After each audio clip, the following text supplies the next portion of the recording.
After initially concentrating their offensive efforts around Kyiv, Putin's soldiers have shifted their attention to the eastern region of Donbass and have begun to make headway there. Russian forces reportedly are now in control of about 80% of the region, but the fighting is still ongoing in the area. News reports from the Ukrainian media said that the country's armed forces have once again destroyed a Russian military convoy using American-donated artillery.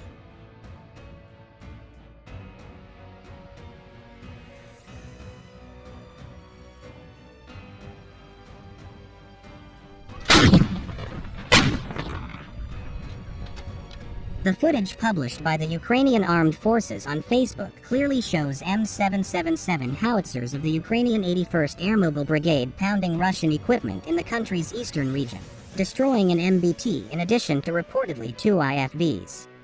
The M777 howitzers have been used effectively by the Ukrainian army.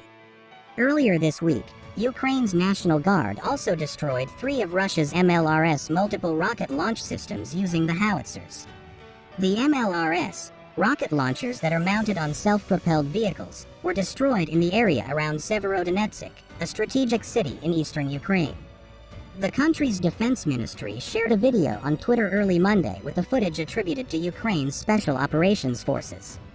The footage showed an aerial view of the Russian MLRS sitting immobile on a stretch of land, and then going up in smoke and flames after being struck.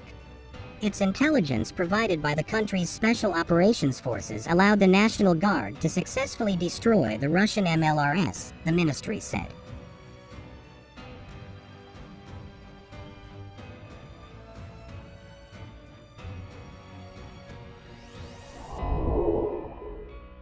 A week ago, the president of Ukraine, Volodymyr Zelensky, made the bold proclamation that the fierce war for Severodonetsk could ultimately decide the destiny of the entire Donbass area. The destruction of the Russian weapons systems may serve as a sign of progress in Ukraine's counter-offensive around Severodonetsk.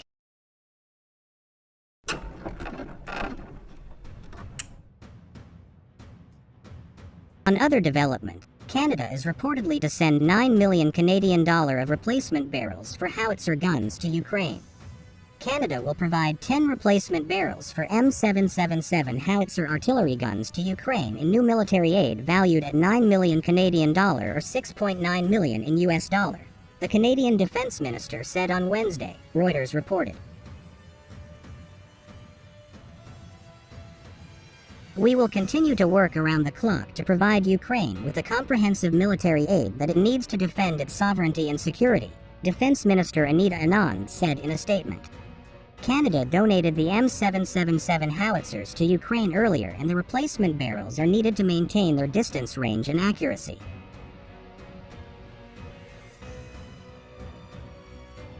Canada, European Union, Great Britain, and the United States hope the West's upcoming surge of military assistance to Ukraine, along with Russia's increasing isolation on the world stage, will drain President Vladimir Putin's will to fight.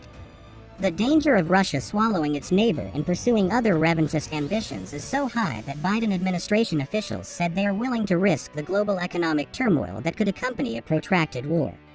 Street fighting continued in the eastern city of Severodonetsk, with Russian airstrikes targeting areas near the city's bridges, and neighboring Lysychansk also under heavy enemy fire, Luhansk Regional Governor Serhiy Haidai said Saturday. Britain's defense ministry warned that Russia could use the unilateral declaration of humanitarian corridors around Severodonetsk as a mechanism to manipulate the battle space. Ukraine has notched some victories in the south, including a successful strike on a Russian tugboat with at least one U.S.-made Harpoon anti-ship missile, a U.S. defense official confirmed.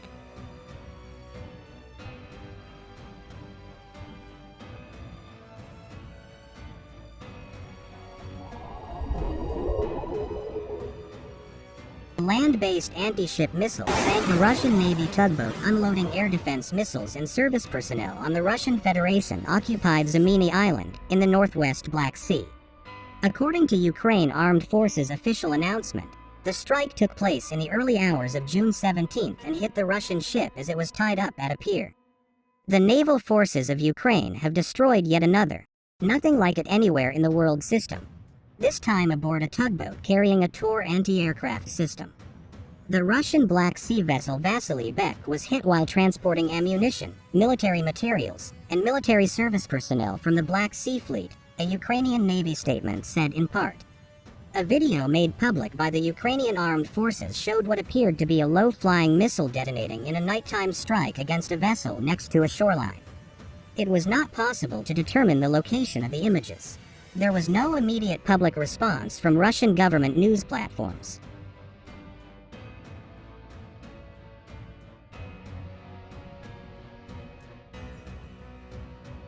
According to news reports, the Vasily Bek weighed 1,605 tons and became a logistics and support ship for Russia's Black Sea Fleet in 2017.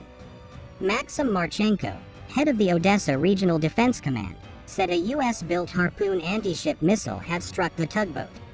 The U.S. and Denmark have made public their delivery of Harpoon missiles to Ukraine. Some Ukrainian social media news channels claimed on Friday, June 17, without offering evidence, that the weapon used was a British-delivered Brimstone anti-ship missile. The RGM-84L4 Harpoon Block II missile, which Danish and Ukrainian media outlets had reported as operational in Ukraine in May, is a NATO standard long-range weapon with a reported range of 300 kilometers. Unlike the Brimstone, a lighter, short-range missile designed to take out motorboats and small commercial vessels, the Harpoon's primary mission is to sink major warships.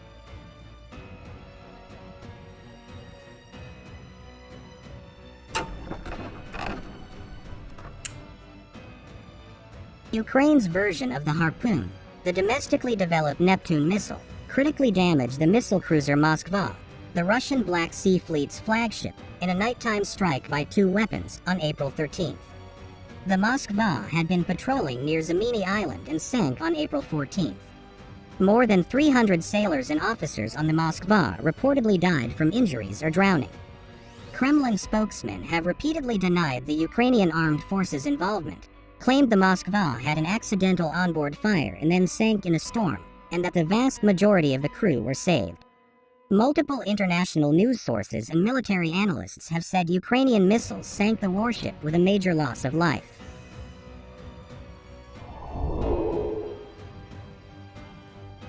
The Tor anti-aircraft system is a Russia-manufactured medium-range missile that NATO has called SA-15 Gauntlet. Since Russia's capture of Zamini in the first week of the war, the Kremlin has, according to satellite photographs, systematically fortified ground and air defenses on the island. The armed forces of Ukraine have attempted to block the Russian forces buildup by using combat jets and missile-armed drones, but strong Russian troops' air defenses and very limited numbers of Ukrainian attack bombers and strike drones have not seriously degraded the Russian troops' defenses on Zamini. Located near the Danube Delta and sea routes between Ukraine and the Mediterranean Sea, Zamini Island, along with air and naval units operating in its vicinity, is a key piece of Moscow's sea blockade strategy against Ukraine. Russia has threatened to use its military forces to attack any ship moving to or from Ukrainian ports, preventing Ukrainian grain from reaching international markets by seagoing ships, and importing fuel and weapons from reaching Ukraine by sea. According to regional security analysts, the U.S. and Danish-sourced Harpoon missiles and launchers in Ukrainian military hands could, if deployed in sufficient numbers, undermine or even break Russia's sea blockade of Ukrainian seaports by forcing Russian warships out of western Black Sea waters within the range of Harpoon missiles, and leaving Zamini Island isolated and vulnerable to attack by Ukrainian armed forces.